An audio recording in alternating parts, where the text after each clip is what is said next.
vamos aí continuar aí essa discussão sobre geoequações. Nós tínhamos parado no ponto em que falávamos sobre o uso desses perfis, e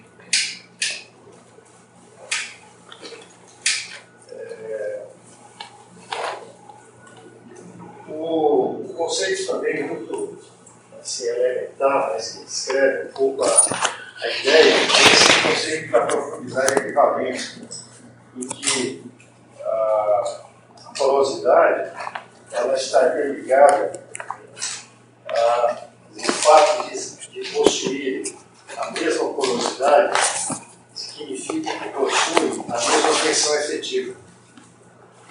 E se possuem a mesma porosidade, como nesse caso aqui, né? Mesma porosidade, em profundidades diferentes, tendo a mesma tensão efetiva, significaria que nesse ponto aqui a poropressão deveria ser maior.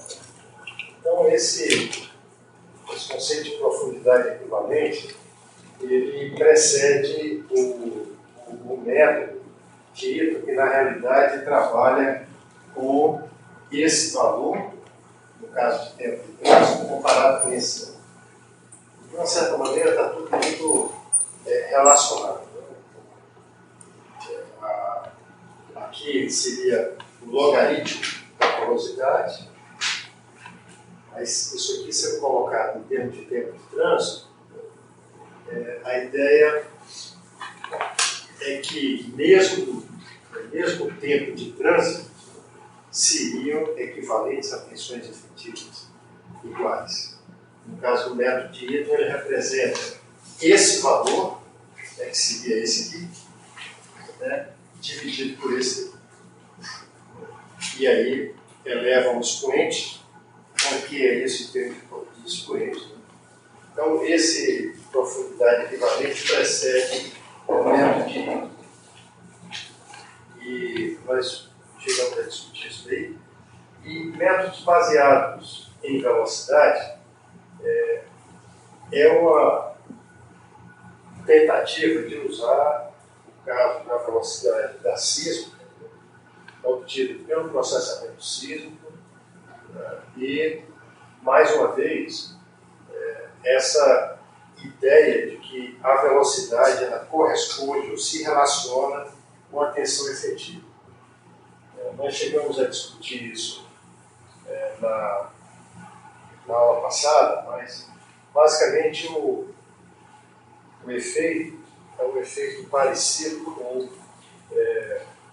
a situação de um excesso de poropressão que não se dissipa, que no caso essa camada seria a não liberação da pressão de fluido que foi gerada pelo carregamento. E, a partir de um determinado ponto, a hipótese aqui considerada por esse autor é que a temperatura gera efeito de expansão de fluido. E esse efeito de expansão de fluido aplica um acréscimo de pressão do próprio fluido, dado que não tem para onde o fluido ir e ele expande. Então, o que está sendo representado aqui, e a ideia é mostrar que em regiões de alta pressão e alta temperatura, as coisas estão muito relacionadas, porque a alta temperatura geraria uma expansão do fluido, e esse fluido, por não ter para onde ir, geraria excesso de pressão muito elevados, fazendo com que a diferença entre a poropressão e o overbody seja pequena. Em algumas situações de alta pressão, o mecanismo de expansão de fluido é o mecanismo, digamos, mais utilizado. E esse mecanismo de expansão de fluido, como nós estávamos discutindo na aula passada, é diferente do mecanismo de subcompactação, uma vez que na subcompactação a tensão efetiva é a maior que o material já esteve submetido. Enquanto que, com expansão de fluido, há uma redução da tensão efetiva. E esse processo, por não ser um processo elástico, existe a implicação desse fato é que, se nós considerarmos aqui velocidade, né, e tensão efetiva, essa função ela não é única. Você tem aqui o carregamento e tem aqui o descarregamento, mostrando que o efeito do descarregamento da tensão efetiva ele não afeta tanto a variação de velocidade quanto o aumento da tensão efetiva. Uma vez que a redução de densidade aqui é menor do que esse caso. No caso seria o aumento de densidade quando expande, e aqui a diminuição da densidade quando está comprimido. Então, esse fenômeno, ele, mais uma vez, ele é muito observado em outras disciplinas, no caso da mecânica dos sólidos, em que o modelo para esse sistema é aquele modelo a qual eu me referi aqui, como sendo o índice de vazios ou a porosidade versus a tensão efetiva. Geralmente nós colocamos isso em termos de logaritmo, e a função do carregamento seria uma função diferente do descarregamento. Essa diferença de índice de vazios ou porosidade no mesmo valor de tensão efetiva simplesmente significa que, após o descarregamento, o material não recupera a sua estrutura. E isso tem uma implicação importante, porque eu agora não posso mais usar uma função em que, conhecendo a tensão efetiva, eu conheço a porosidade. Eu tenho que dizer que estamos aqui ou aqui. Isso é a história geológica do material. Então, nós podemos estar numa situação intermediária que, se por acaso, por exemplo, aqui, se esse valor for conhecido,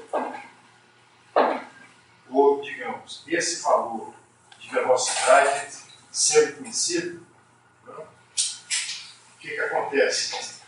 Nós podemos determinar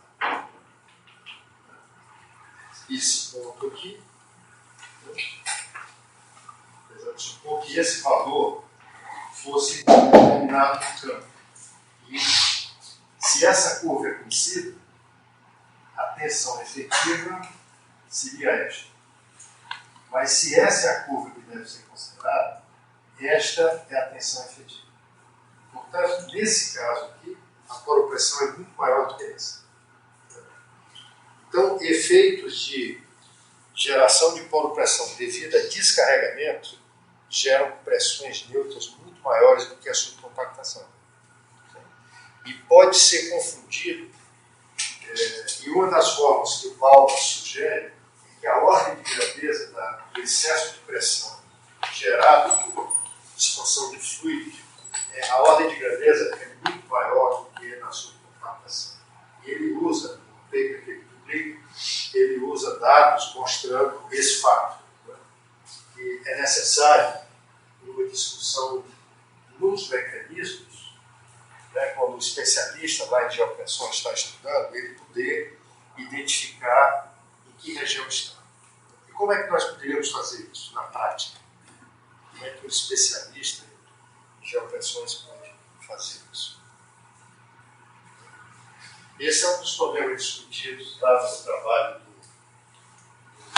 do Paulo, e ele usa, para força de argumento, né, ele usa dados de laboratório, né, e que aqui demonstra, ou mostra, né, que a velocidade, em primeiro lugar, a velocidade se correlaciona muito bem com a tensão efetiva.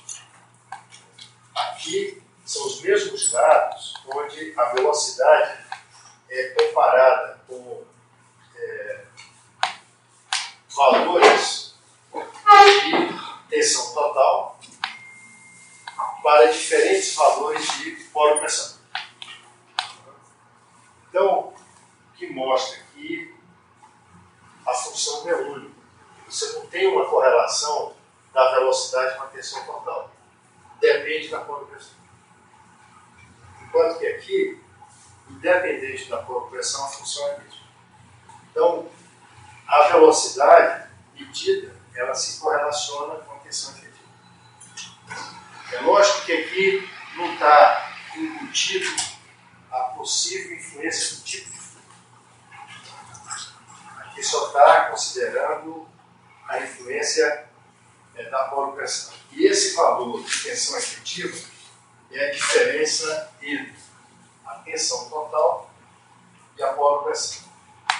Esse trabalho é um trabalho experimental em folheto, de uma aluna lá de Stanford. São dados antigos, mas muito interessantes, porque não há muito dados desses na literatura, uma vez que é em folheto. E você trabalha muito em laboratório, medindo polo de pressão em folheto, é um troço muito importante. Certo. O que acontece essa estereia aí? Aqui você tem informações plásticas dos grãos?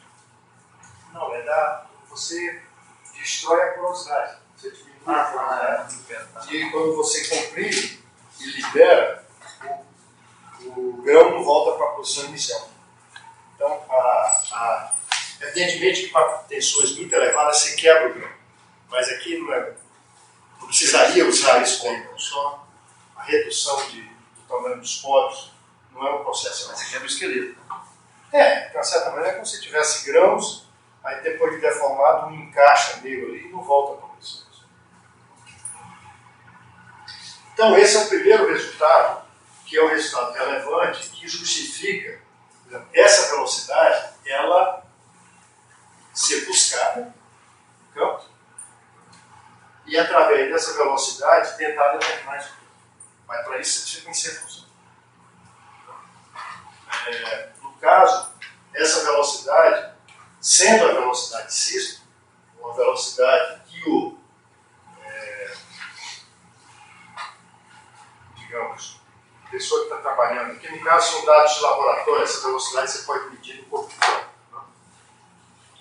E o que está sendo mostrado aqui é que essa função seriam resultados desta relação quando esse valor de tensão efetiva é maior que o material já esteja submetido. Isso em laboratório não é difícil. Por exemplo, em solos, isso aqui é fácil de obter. Em rocha, a dificuldade é controlar a polo de pressão na rocha. O problema de medição em laboratório. Isso aqui são dados de campo. Né? Como é que um dado desse é montado? Esse dado.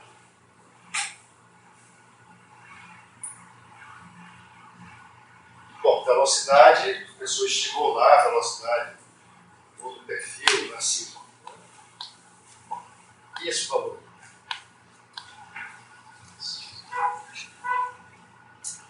Você tem que ter uma medida de pressão, geralmente isso é feito nas areias ou nos arenitos, né, nas formações permeáveis, em que você garante que conhece ali a polo de pressão. Então você tem que medir. Então esse tipo de informação aqui é construído onde esses pontos são medições de pressão e por diferença entre a tensão total e a polo de pressão você tira a tensão efetiva. Então, para construir uma curva dessa, né, seria necessário no campo o analista de pressão ter valores de medição de polo de pressão, considerando sempre, né, que é uma hipótese adotada, que se existe uma camada de material muito permeável, e se a pressão for medida num ponto que é de se esperar que a variação de pressão nessa camada é a variação apenas devido ao peso do fluido hidrostático. E adotar a hipótese de que na camada de fluido essa pressão é a mesma. Essa é a hipótese que normalmente é feita.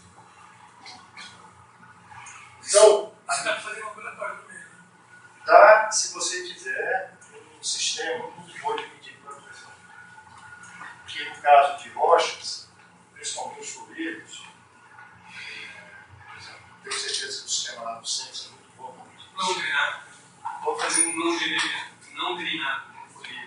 Não, você pode fazer o não drenado. Só que você tem que medir qual é a pressão do centro. Mas tem que garantir que a medição você pode pressão neutra, né? Exatamente. Porque no caso do projeto de laboratório, é que quando você começa a carregar a amostra, você não garante que a pressão seja uniforme. Né? Porque você está medindo, digamos aqui.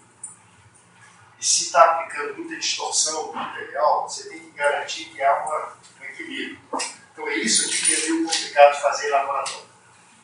Isso aí que não for ler é igual, mas acho que, em geral é uma pequena diferença. A salinidade do fluido no folheto tende a ser um pouquinho maior do que a compactação do processo de filtragem, né, que retém muito sal. Então a água que está aí nesse sedimento, ela é talvez menos salina. Sim. Então a diferença é pequena. Mas como é que você calcula essa diferença? Não, a gente assume que seja. Né? Não, mas eu sei que se houvesse. Não, mas se houvesse uma diferença de salinidade, você pode até verificar qual é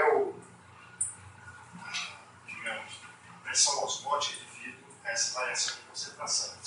Agora, é difícil imaginar que esse processo, em milhões de anos, você não tenha difusão de íons, principalmente nessa região próxima.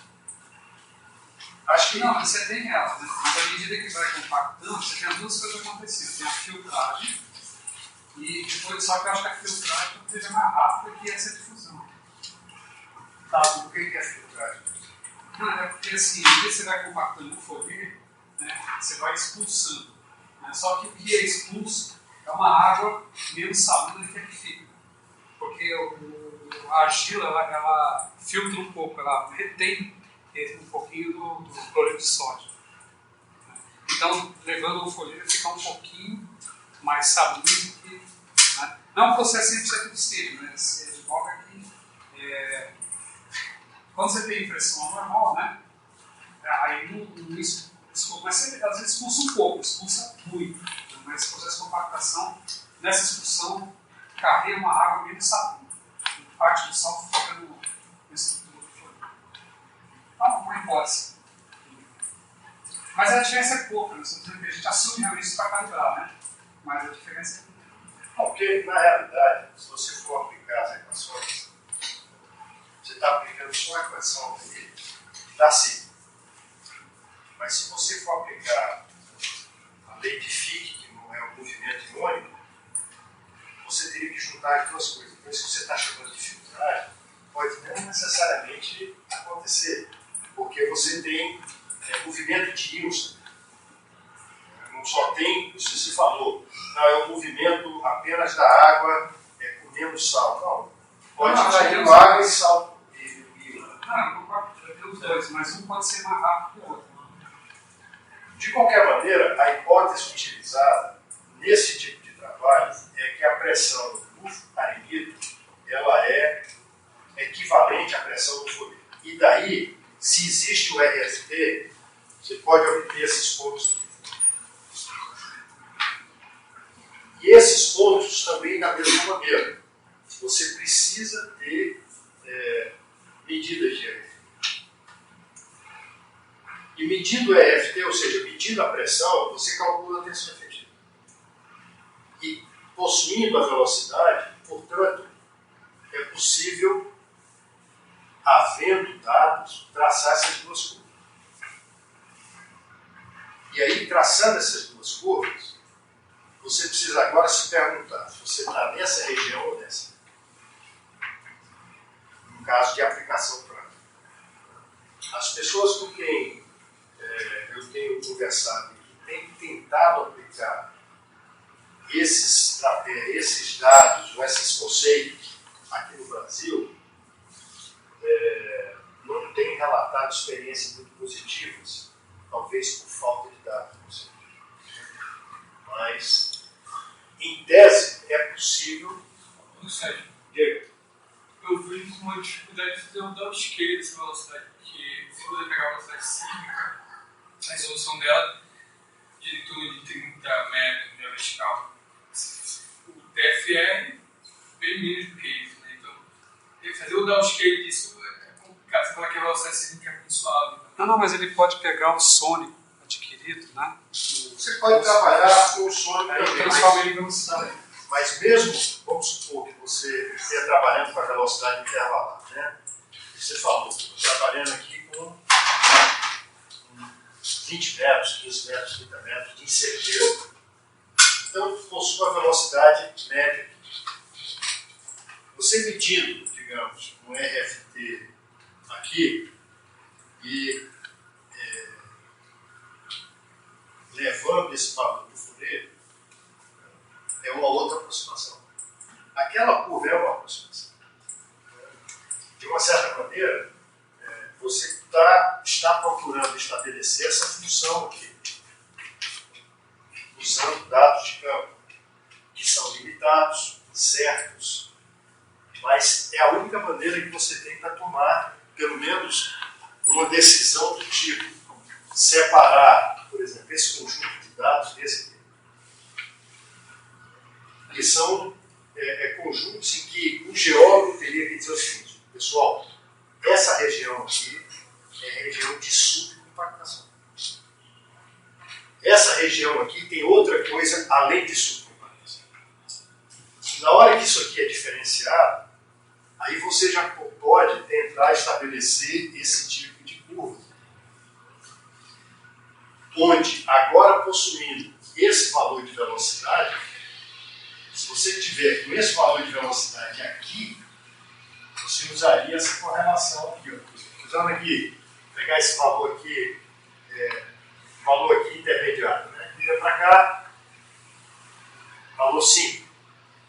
Aí se pegar o mesmo valor, ao invés de vir para cá e pegar 5, pegar, por exemplo, nesse ponto, iria para 2. Esses 3 KSI, ou 3.000 PSI, seria de mais pressão do que o previsto. A gente faz isso na Petrobras. A gente aplica balas para saber o mecanismo de compactação. Não. Tem alguns postos que deu certo. Tá, mas você precisa garantir que você tenha a colocação. Sim. Né? A gente calibra com os dados. Isso. A gente faz com sônico, mas pode ser feito com uma velocidade intervalar. Não, peraí, a polo-pressão se determina como? Oi? Como é que vocês fazem esse de polo-pressão? A medida direta no arenito. Ah, não, A gente faz naquela só para premissa. teste, né? Só nas zonas de interesse. Mas Sim, intervalos anteriores. não, mas aí eu escolhi, a gente usa aquela premissa de que...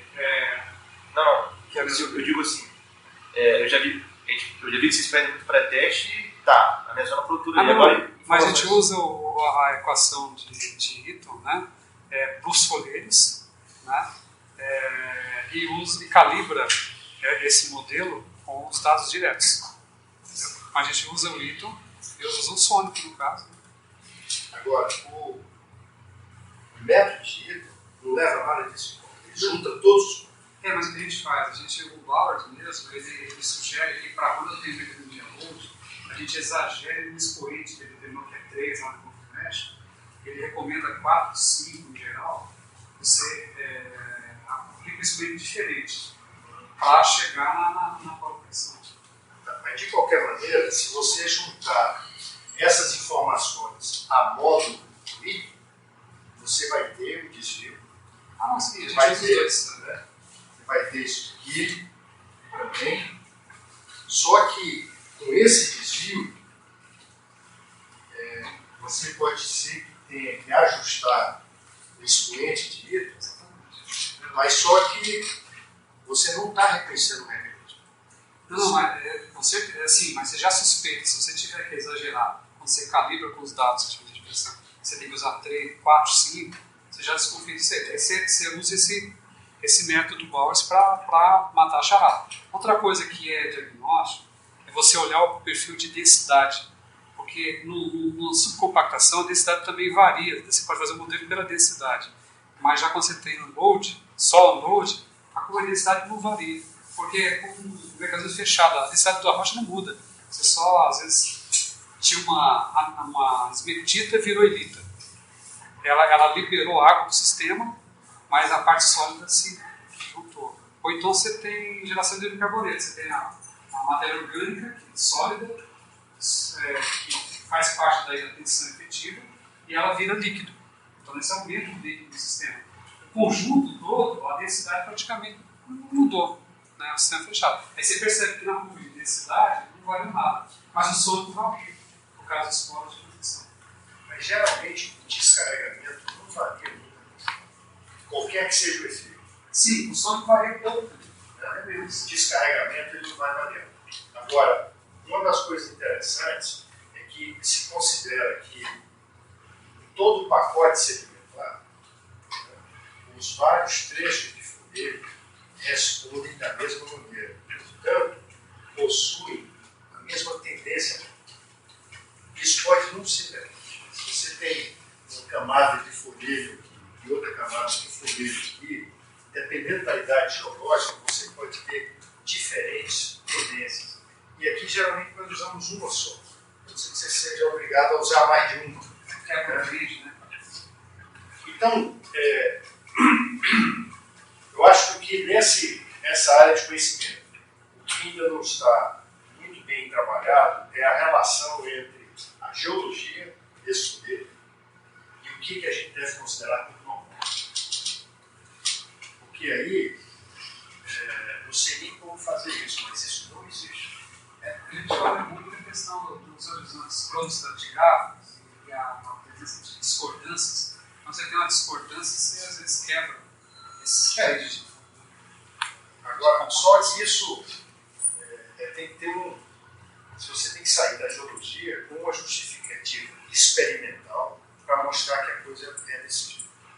É isso que eu acho que, na minha opinião, não existe resultados muito trabalhados. Agora, o importante é que, para trabalhar com esse tipo de informação, nós nunca aqui trabalhamos intensamente com o método de Bauhaus, nem também com geração de estimar a polo-pressão. Mas quando a gente trabalhou, quando nós recebemos dados, não dava para fazer. Não tinha dados suficientes para trabalhar. A gente teve uns casos de sucesso lá, poucos. E teria também, além de fazer isso, ter uma justificativa geológica para isso. Tem que ter uma justificativa. Em alguns para casos explicar por que houve o descarregamento.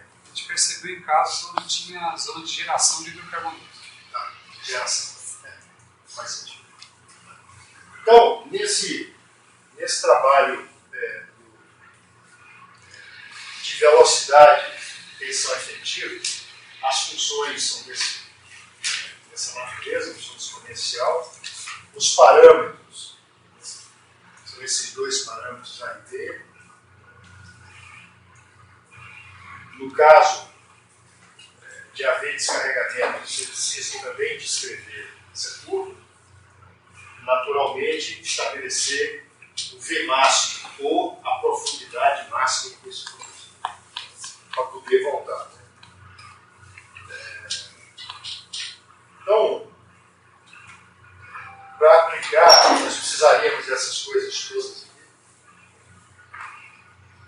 No caso de usar o log, né?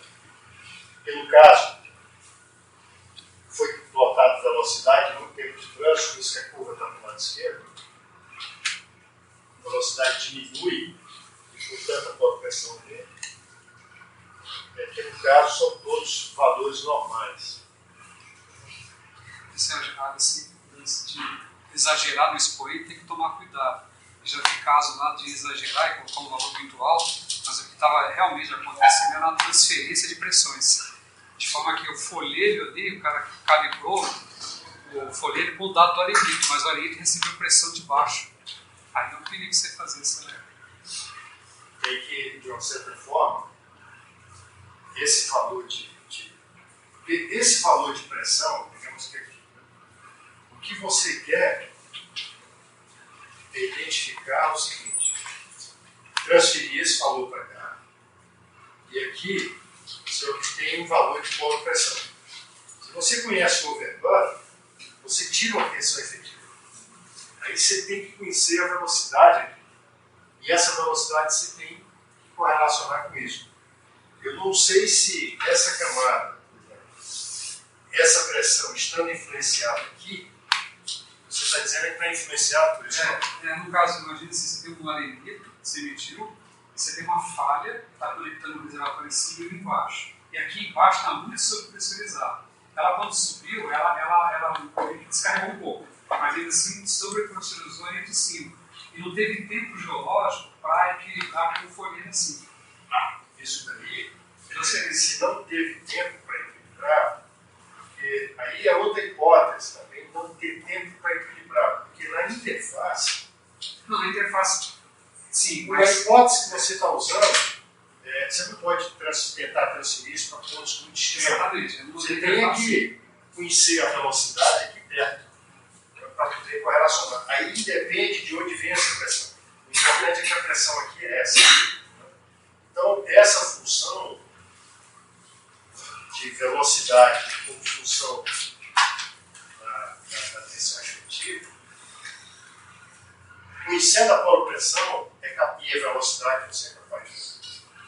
Agora, a grande dúvida é como transferir varenito ou como transferir da formação permeável. Esse artigo do Bowers é um artigo, para quem não conhece, interessante de ser lido. Há vários exemplos. E um outro conceito são os métodos baseados em física de rocha, onde por física de rocha entende-se a preocupação de estabelecer que função é essa. Qual é a função que descreve tensão efetiva, a velocidade de propagação em função da tensão efetiva. O pessoal da SUBG, que é esse grupo aí do SAI, tem muitos trabalhos, praticamente o Bowers e o trabalho do SAI são muito semelhantes, usam equações semelhantes. A única diferença é que esse pessoal de física de rocha, nesse caso aqui, está dizendo que a velocidade de propagação de onda depende apenas da tensão efetiva, usando o conceito lá de física de rocha. Já trabalhos como esse pessoal aqui, esse cara era da CGG, uma empresa francesa, e ele já coloca como dependentes, que influenciam a velocidade de propagação, tensão efetiva, a porosidade e o fator litológico. Como é que ele chega a isso? Ele tem que chegar a isso através de muitos experimentos para construir esse tipo de função. Porque no campo, uma boa, digamos, campanha de perfilagem, ele poderia mapear a variação de porosidade ao longo da região, diferença de litologia, e determinar esses parâmetros através, aqui no caso, seria uma regressão múltipla, não é mais regressão entre apenas duas variáveis, e teria que ter todos esses valores para tentar ajustar. O que é o C? É um número que depende da litologia. Aqui no caso é Clay contra o teor de argilas. Porque quando o pessoal de segmento fala de litologia e vai quantificar isso tudo, como é que se quantifica a litologia? O que eu tenho visto quantifica com o teor de argila do sistema, como se aquilo fosse o elemento que daria um número para a litologia.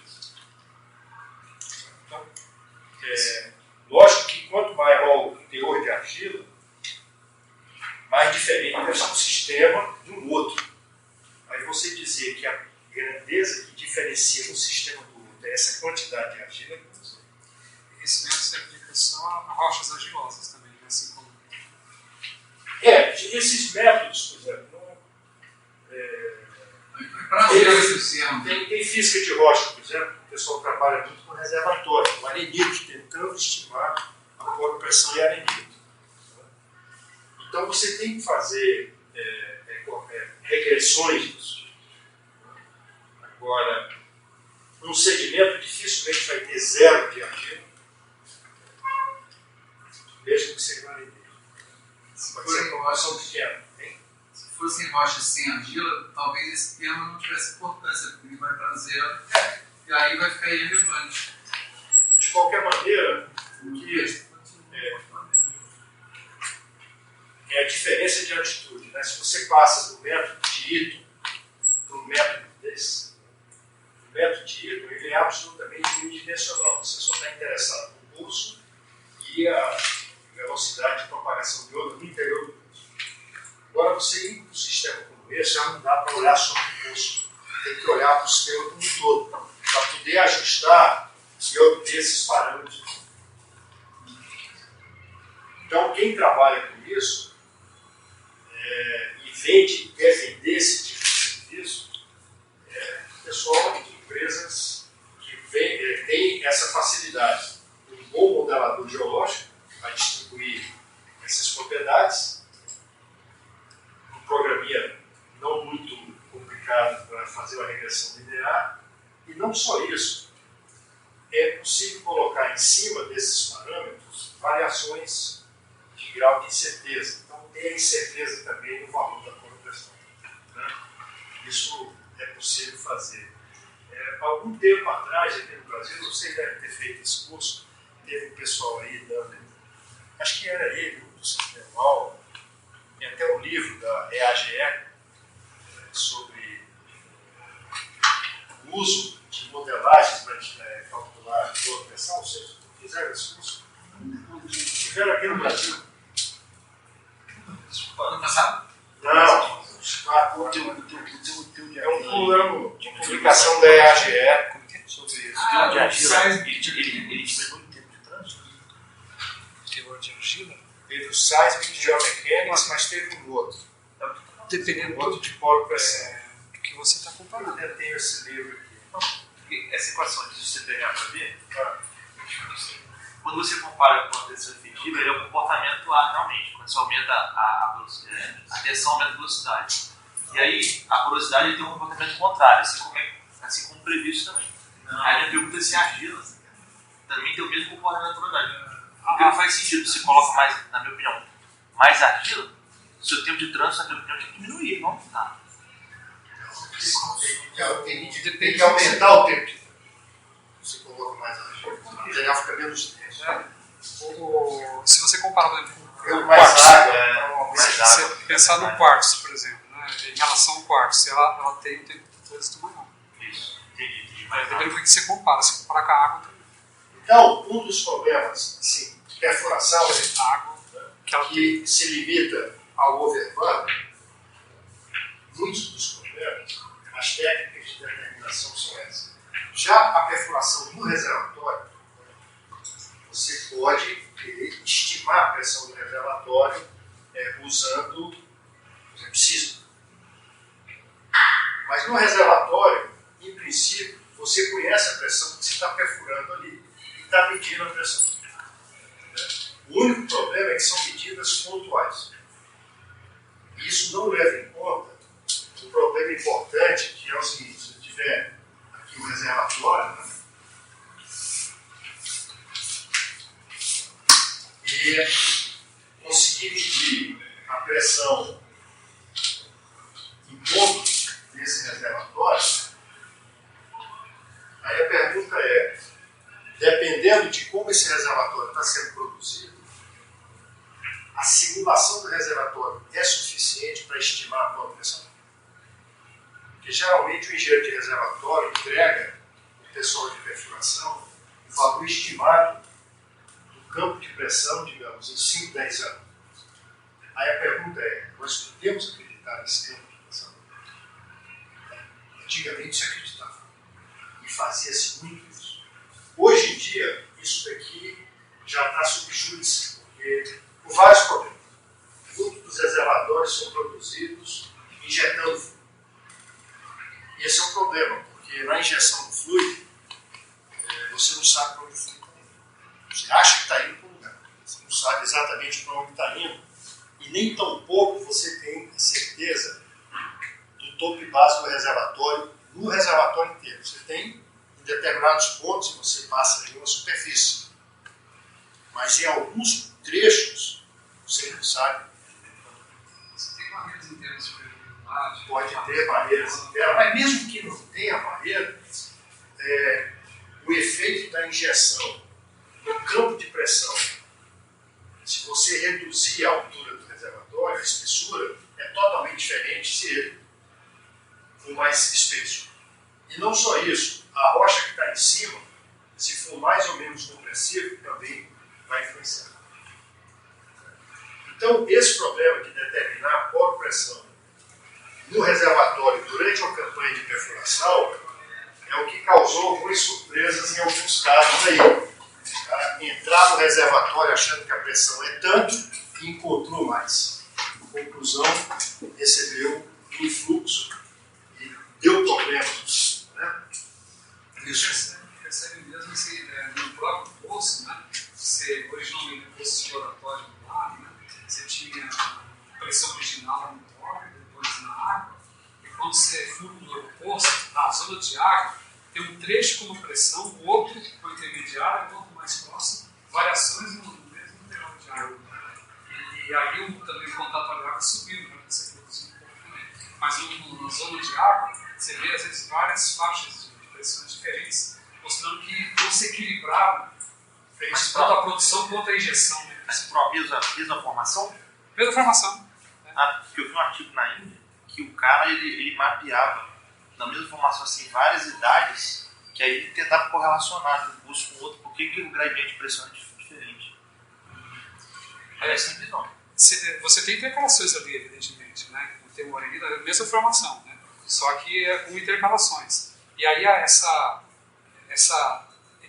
esse equilíbrio de pressões não é imediato, né? Então você prevê essas variações. Mas o importante é o seguinte, para quantificar essas coisas, a gente pode falar de mecanismo e tal, mas no final do dia você tem que quantificar. Como que isso é quantificado?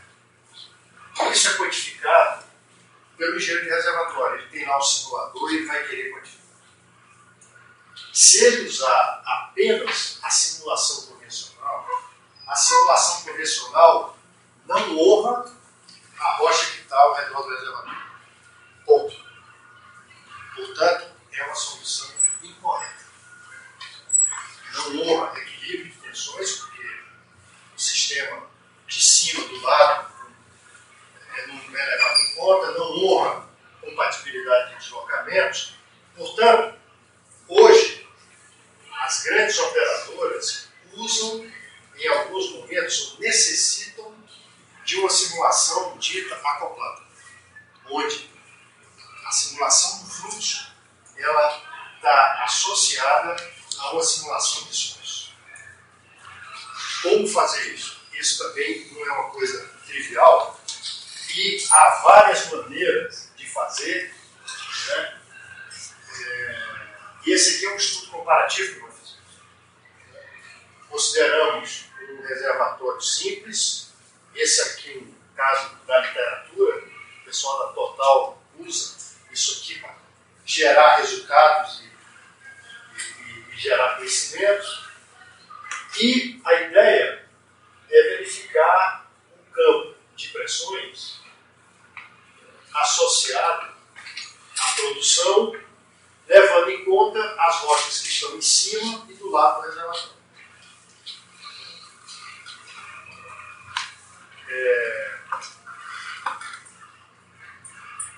Esse aqui são resultados. Então, isso aqui é a pressão média daquele sistema, considerando o problema totalmente acoplado, que é a solução correta. Essa linha preta. Então, se você fizer os cálculos, você vai ver que depois de N dias, a pressão média do reservatório é essa daqui.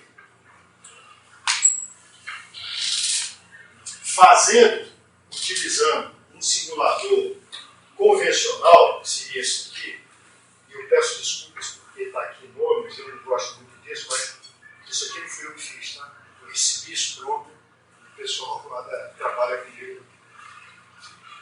A curva seria essa daqui.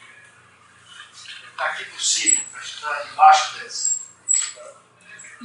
Mostrando que, se você usar o simulador, nesse caso a pressão média seria maior.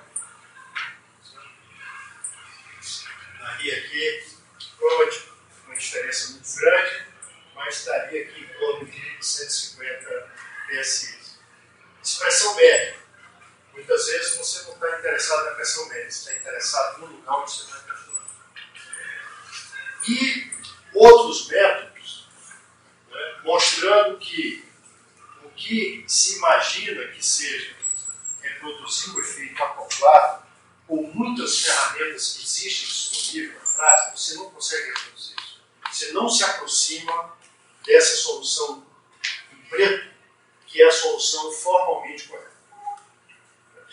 O problema é usar essa solução para um problema multifásico, esquece porque você não consegue, é muito demorado, o problema às vezes não converge, portanto ainda não existe disponível um simulador que faça uma análise de fluxo multifásico, uma análise de tensões por elementos finitos, e isso seja o mesmo problema. E que possa usar, digamos, 5 milhões de elementos, 3 dias. Isso é absolutamente inviável do ponto de vista tecnológico atualmente. A gente conhece toda a teoria, não é o problema de não conhecer a teoria. O problema são as ferramentas de cálculo. A solução para isso é resolver dois problemas e juntar. Resolver dois problemas e juntar, você tem que demonstrar que chega próximo a esse efeito. E essa solução em azul é a solução que nós desenvolvemos junto com o pessoal do centro. E aí a gente demonstra que está próximo do outro. Temos vários casos que nós fizemos isso. E hoje em dia nós usamos essa solução para estimar o campo de pressão, seja, sei lá, se tiver injeção, vai ser, ele leva em conta. Se tiver só produção, ele calcula também. Então, o cálculo da poropressão, por exemplo, a fim de calcular a estabilidade de pulso durante a produção. Então, você, o campo já tem lá 10, 15 anos. Aí você põe a poropressão do campo naquele momento. O cara não mediu. Ele estimou usando um simulador de fluxo. Epsilon, Eclipse, seja lá o que for. E ele vai fornecer um valor de poropressão. A pergunta é, qual o erro embutido nesse valor de poropressão? Como é que a gente tem feito ultimamente isso? Eu acho que é uma coisa meio ridícula, porque é dado um valor e é pedido, faça 3 contas. Leve o valor muito para cima, leve o valor muito para baixo e faça conta. Mas eu posso fazer isso a qualquer momento. Não preciso. O estagiário pode fazer isso, peço que ele faça. Mas eu não sei exatamente o erro associado com o valor do reservatório, do simulador de reservatório. A alternativa para isso é usar o problema acoplado, a solução acoplada, e aí vem todo esse problema do tempo de solução. Né? Isso aqui é o problema da compactação do reservatório, ele também tem um impacto, né? Aqui no caso mostrando os efeitos, você tem menos compactação do que nesse caso que teria, e permite você levar em conta a compressibilidade da rocha subjacente. Esse é um outro problema. Geralmente, a rocha subjacente não é levada em conta na análise do reservatório. Então, se ela é rígida, se ela é pouco rígida, pouco compressiva, muito compressiva, a solução do problema não está nem aí para isso. Enquanto que, na realidade, existe uma rocha aqui em cima, e essa rocha tem propriedades mecânicas. Em particular, um outro problema que também tem uma importância e não pode ser tratado, é um problema também de poropressão, aqui você tem o reservatório, né? O reservatório, e aqui a rocha capeadora, o selo. Um dos problemas sérios é você estimar a pressão de entrada do fluido na rocha capeadora. para fazer isso corretamente, você tem que levar em conta a própria rocha capeadora e o restante, para saber qual o valor de pressão aqui. Esse valor de pressão é extremamente importante, porque dependendo dele, né, você pode começar a gerar transporte de massa, somente se você está injetando gás, injeção de CO2, por exemplo. Então, atualmente, na literatura, você percebe alguns artigos, eu acredito que pouco artigo prático, realmente de confidencialidade, mas você já vê alguns trabalhos mostrando que, em alguns casos, isso aqui é levado em conta e são identificados, mostrados resultados. Muita coisa na literatura ainda não aparece por meio de confidencialidade. Porém, pelo que eu conheço, são poucas as operadoras que podem fazer esse cálculo em 3D com 5, 10 milhões de elementos. O simulador, os simuladores como esse aqui, que é um comercial, né? Caríssimo, quebra quando você quer fazer um troço de simplesmente não faz. Deixa eu chamar essas 4D, que era em outro tempo. Bom, você faz uma análise dinâmica, né? Você leva em conta o tempo. Porque você está analisando totalmente, né, o espaço e com vários intervalos de tempo. Se você chamar esse tempo aí uma quarta variável do espaço, Não, porque é uma coisa você fazer uma análise reservatória antes de começar a produção do campo, para fazer uma análise 3D. Mas daí, ao longo da história do campo, você tem que levar em conta a produção, a gestão, essas coisas. Tem outra componente nesse campo. Quando a gente fala em modelo geomecânico, tem duas maneiras. Uns chamam 4D, outros chamam 3D dinâmico. esse problema da linguagem tem agora um termo que é muito ligado a sismo 4D. Se você fazer a sismo com vários tempos, aparecia um problema que o pessoal olhava para o reservatório, olhava o registro sísmico hoje e um daqui a 2 anos, e subtraía. E dizia o seguinte: tudo que está fora do reservatório não muda, só muda o que está dentro do reservatório. E passou-se a perceber que também o overlap mudava o sistema. E aí, como é que você simula isso? Aí não tem jeito, você tem que ter um overlap no sistema, senão você não consegue verificar isso. E aqui no Brasil, eu não sei quantos reservatórios são monitorados por cerca 4D pela Petrobras. Isso não é conhecido, eu não sei, nunca ouvi falar. Agora, a BP, todo reservatório é acompanhado com simulação digital. Isso aí é decisão empresarial. O gerente tomou essa decisão e faz isso. Então a gente começa a perceber que, para levar em conta esses efeitos, principalmente a variação de pressão, você tem que levar em conta, tem que considerar o efeito dessas rochas no resultado da pressão. Porque se você não levar em conta, esse resultado não sai correto. Eu trabalhei num estudo em que a diferença entre o normal e o desastre era 1 ppg. Essa manutenção do BP foi depois do acidente? Foi depois do acidente no Golfo do México? Não, esse resultado é um caso de acidente que foram feitos vários estudos. De simular 4D já era antes? Ou Não, isso já vem antes. Mas isso aqui, pessoal, esse 1 ppg é de uma diferença em termos de pressão, em termos de gradiente pode parecer pequena, em termos de pressão depende da profundidade. Mas você acaba trabalhando com esse valor.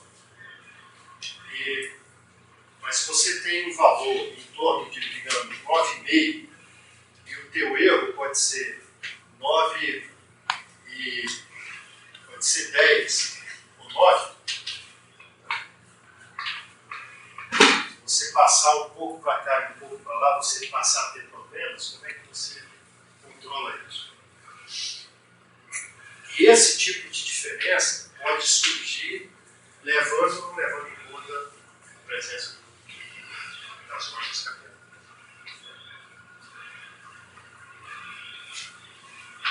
Então,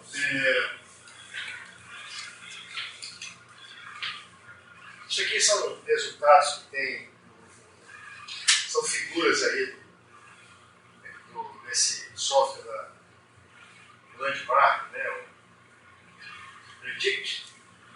Não sei se vale a pena discutir isso aí, mas o que eu gostaria só de chamar a atenção para um levantamento antigo, de 96, da prática de medição de pontuação.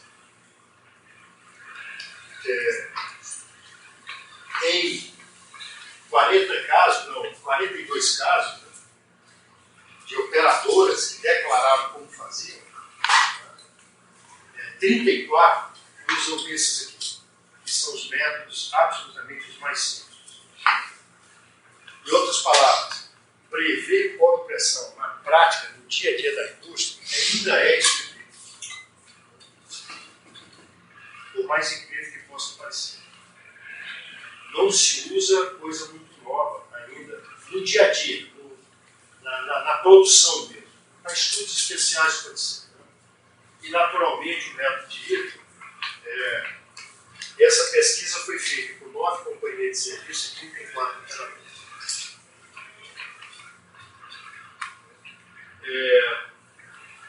Hoje em dia, a coisa já está um pouquinho mais sofisticada, e o que pode ser feito? Isso aqui é um slide antigo do trabalho que nós fizemos junto com o pessoal da CNPG. Hoje em dia a gente tem coisa melhor do que isso, mas é trabalhar com postos, fazer análise de cada um dos postos e distribuir esses valores. Hoje em dia você consegue, isso aqui é uma tela antiga do Petrel, né, de 2007. Né? Hoje em dia o Petrel está muito mais sofisticado, o Petrel é esse programa de modelagem, e você consegue gerar não apenas a análise unidimensional, mas consegue distribuir propriedades e gerar um campo de impressões. Isso aqui é uma coisa que é feita hoje. Já existe não só tecnologia, existe gente que sabe fazer isso e faz em pouco tempo. É o que uma empresa precisa. Se não tiver uma pessoa que saiba fazer. Nós trabalhamos já em alguns casos e a gente consegue, no tempo maior, eu tenho que gerar um modelo geológico, mas depois de ter um modelo geológico, em pouco mais de 2 semanas a gente consegue gerar um campo. E atualizar isso dinamicamente, porque cada poço que é perfurado entra com dados. Então, isso daqui você pode estimar e comparar. Deixa um poço sem usar na estatística, né? E estima o valor ali e compara com o que foi observado. Então isso é possível fazer, e as diferenças que a gente tem obtido são diferenças pequenas, não são diferenças grandes. Né? Então existe tecnologia para isso. Né? Portanto, quanto maior o número de postos no campo, melhor fazer isso. Pode fazer até introduzindo o que foi observado durante a perfuração. Tem a possibilidade de você.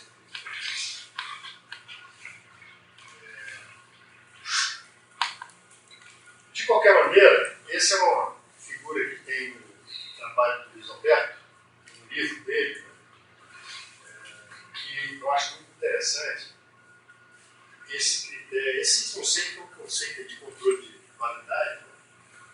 Mas hoje em dia isso aqui é perfeitamente possível aplicar. Demora, mas é possível aplicar. Você tem que ter pessoas na empresa para fazer tudo isso aqui. Mas é fazer a previsão, observar o que está acontecendo, reestudar o problema e depois mudar algum tipo de parâmetro, algum tipo de metodologia, começar tudo outra vez. Geralmente isso aqui é feito. Se isso aqui não for acompanhado em tempo real, não é feito. Isso aqui, então, é que não é feito mesmo, ninguém vai perder tempo reestudando. Só vai reestudar se for usar o poço como correlação com outra coisa. Aí você quebra. Então, muitas vezes, fica problema muito baseado aqui, e se não houver ruptura, entende-se, a lição foi boa, o poço não tem problema. Nós estamos seguindo essa linha, né? Nosso grupo novo lá, a gente faz o monitoramento, ou a gente chama de pós-mortem, né? Retroanálise, que vai servir para outra equipe fazer a previsão. Isso aqui eu acho ideal, né? Eu já estou vendo o valor agregado disso. Né? Tem trazido muita vantagem.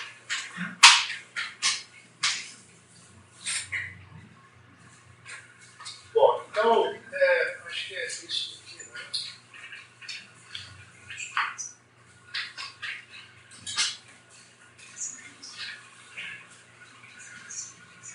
O ideal, realmente, é sempre ter todas essas informações no gráfico só para saber o que você pode levar para o próximo. Como esses dados são muito confidenciais, eu acho que isso aqui é uma coisa meio sintética, sabe? Tem no livro de Luiz Alberto, acho que é uma coisa real. Mas primeiro está publicado lá, e coloquei aí. E uma das coisas que também não tem nada com previsão de pressão de poros, mas tem a ver com o experimento de perfuração, é olhar toda a perfuração com os acidentes ou incidentes na perfuração e procurar identificar qual desses incidentes está associado à questão de poro pressão. Isso é outra coisa que, para colocar isso aqui no gráfico, você tem que ver o boletim de perfuração, uma vez que durante a perfuração isso aqui não é produzido, é escrito. Você depois tem que passar para cá. Então demora um tempo, mas esse tipo de informação, ou esse tipo de gráfico, pode trazer muita informação para tentar identificar o seguinte: na perfuração, onde aconteceram os problemas e quais foram as origens dos problemas. Se aquela origem foi geopressão, vamos estudar esse caso.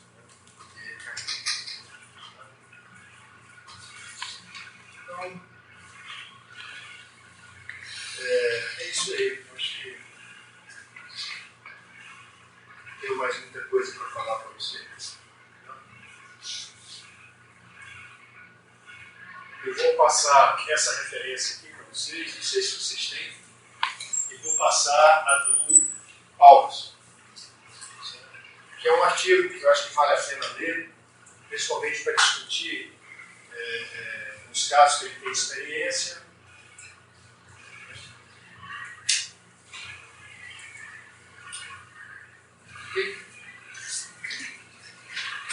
Eu terminei aqui esses de opressões.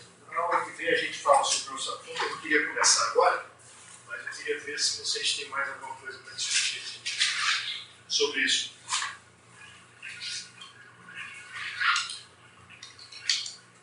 Tem pessoas aqui que trabalham no assunto e falam mais. Agora, tem gente aí que poderia fazer perguntas também. Ficar muito inibido diante de tanto conhecimento.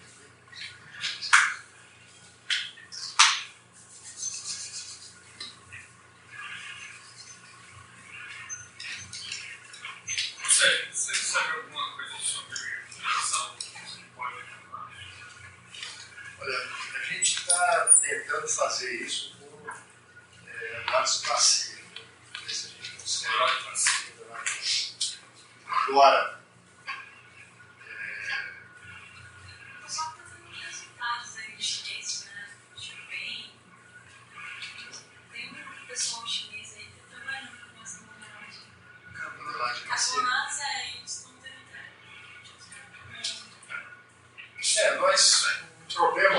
aqui, nós tentamos montar esse problema de modelagem de bacias. Tem basicamente dois simuladores aí que você pode usar. Né? Tem o pessoal da Noruega que usa o sistema deles, acho que é parecido. E tem o francês, da Basic, né? Tem o simulador. Nós temos os dois. E nós tentamos usar isso, só que nós paramos no seguinte: a nossa formação não é apropriada, porque precisa de muita geoquímica para você entrar em todo aqueles parâmetros. E aí você acaba que são mais de 20 parâmetros que você precisa usar. E aí a gente já não conseguia ter sensibilidade para estimar os parâmetros. É uma área altamente confidencial, então esquece conseguir dados assim para a universidade. E nós fizemos um estudo na Colômbia, porque tinha um rapaz técnico aqui e ele trouxe os dados. E nós fizemos, ele foi para a Noruega, ele ficou 2 semanas lá no CITEF, rodando o pessoal lá e até a gente publicou um trabalho, mas não era carbonato.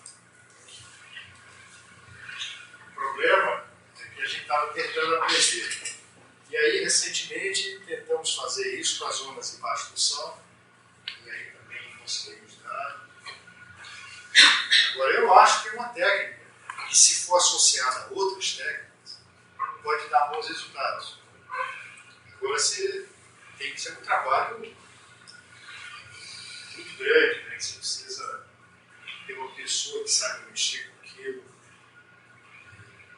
No nosso caso aqui, até tem uma pesquisadora que fez um doutorado, que teve que, na hora de terminar, teve que adicionar outras coisas, porque só isso não tinha nada. Mas nós fizemos a tentativa aqui de usar os análise passiva. E eu acho que, se não tiver um modelador de bacias para levar em conta a diagênese, vai ser complicado. Você tem que interferir no processo de variação da porosidade do sistema. E só com o efeito de compactação você não vai conseguir. E, provavelmente, tendo variações entre grupos, assim, esses amostras do pré-sal. Né? Eu não vi muitas amostras, vi foto. Mas você percebe nitidamente que o carbonato ele tem zonas extremamente densas e zonas extremamente cheias de poros grandes. E como é que você modela isso? No sistema poroso, que geralmente é tudo uniforme. Você tem que criar regiões e começar a fazer hipóteses. Porque pressão vai seguir onde está o fluido. E a presença do sal também, que influencia a dinâmica do fluido depois da bacia para formar. Eu acho que seria o melhor sistema para fazer, mas no nosso caso aqui, nós esbarramos em ter pessoas. Temos o software que fez isso, né? Ao software. É difícil porque nem ele às vezes sabe usar. O cara do princípio que não sabe usar. Eu esqueci o nome do software do princípio. Petroload. Não, Petroload eu acho que é da. Tem o Precim. Esse Precim eu acho que é o do Sintef. Né? Tem o do Basic, que eu esqueci o nome. Tem esse Petroload. O melhor dizem que é esse do Basic. Pelo menos eles fazem uma propaganda muito grande.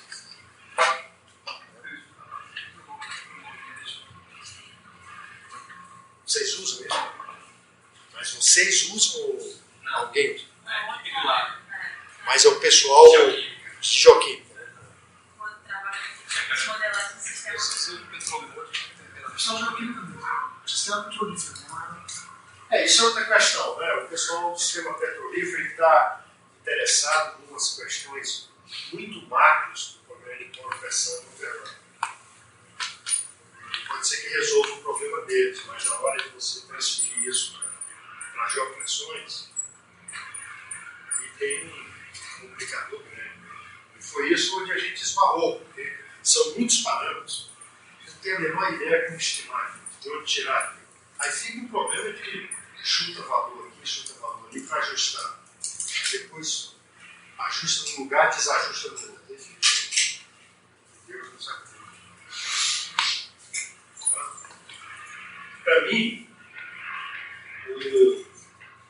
assim, a coisa que tem mais, talvez, futuro, a curto prazo, é você trabalhar com uma boa modelagem 3D e inserindo valores de pressão à medida e realmente procurar esses canais de zonas mais permeáveis, procurar identificar a modelagem. Para estimar que não se estimem fudeiros.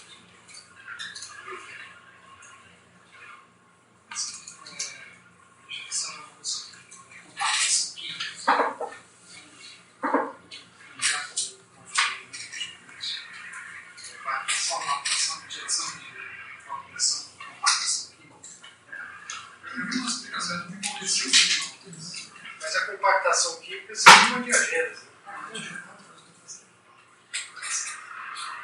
Quer dizer, se você tiver uma lei que varie o volume perigoso, com o tempo, de uma certa maneira você está comprimindo o volume de fluido. O problema é ter isso.